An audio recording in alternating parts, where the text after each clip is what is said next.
Time now for perspective. And today we're looking at a group of people who are often accused of stealing jobs in the US. They've been accused by the president of increasing crime. One of the main reasons voters in the UK opted to leave the European Union was to stop them. They are migrants. Current estimates say that there's around 244 million international migrants globally. That's about 3% of the world's population.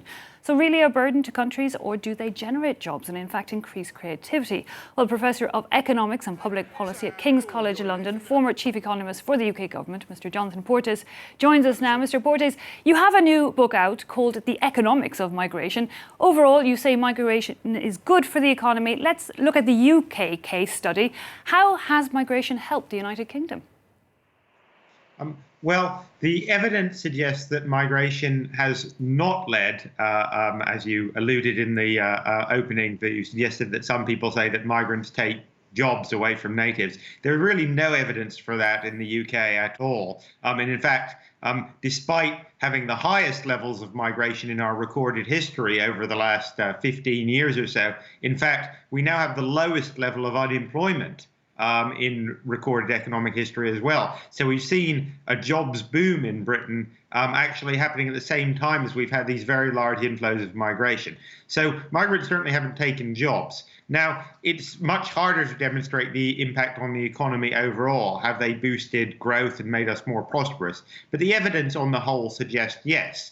And you can see that, I think, on the just by looking, for example, at London, which of course is by far the most prosperous and productive part of the UK, and is also a city where well over a third of the population was actually born abroad, one of the most diverse and immigrant-concentrated cities in the world. And more sophisticated economic studies seem to back that up. They suggest that migration in the UK and indeed in other developed countries is actually good for productivity and prosperity.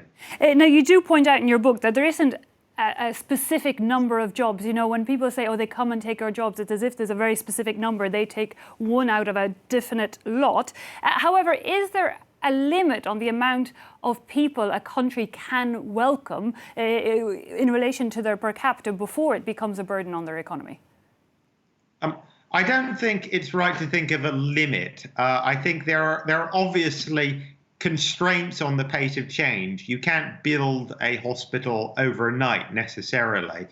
You can't double the population of a country. But talking about the sort of limits is a bit odd, I think. I mean, the UK had a population of 6 or 7 million in Elizabethan times, which was about as much as we could cope with at the time. Technology advances, society changes. London has shrunk, in fact, in the first half of this century, and has grown, and especially in the 1970s, actually, and has grown again recently in the last 20 years or so. So there's no fixed number. Obviously, there are issues, there are constraints, and there are issues with congestion, with environmental burdens, and so on. But it's more a question of how technology evolves and how we cope with that, rather than there being a fixed number. Okay, so in the past we have heard some British governments, trying to set a limit on the people coming in. But now, of course, we're heading for this Brexit date. Going forward, what model do you think the UK can and should put in place once it leaves, if it leaves, the European Union?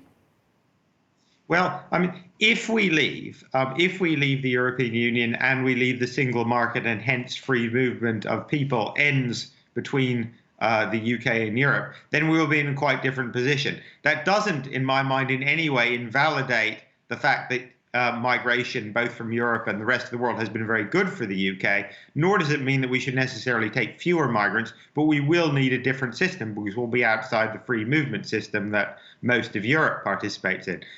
So that means a system probably more like the type of system that, say, Canada has at the moment, which doesn't particularly look at specific countries as a source of migration, but looks at the skills, the occupations, the educational qualifications, and the family ties the potential migrants have with the country before deciding whether or not they should be granted admission. So I think there will be a big change in the system, but the arguments for a relatively liberal policy towards migration will remain. Okay, Mr. Jonathan Portes, there's so much more I'd like to ask you, but unfortunately we are out of time. Thanks so much for joining us, Mr. Jonathan Portes there from King's College in London, also author of a new book out called The Economics of Migration, an interesting history of migration in the UK in that book as well.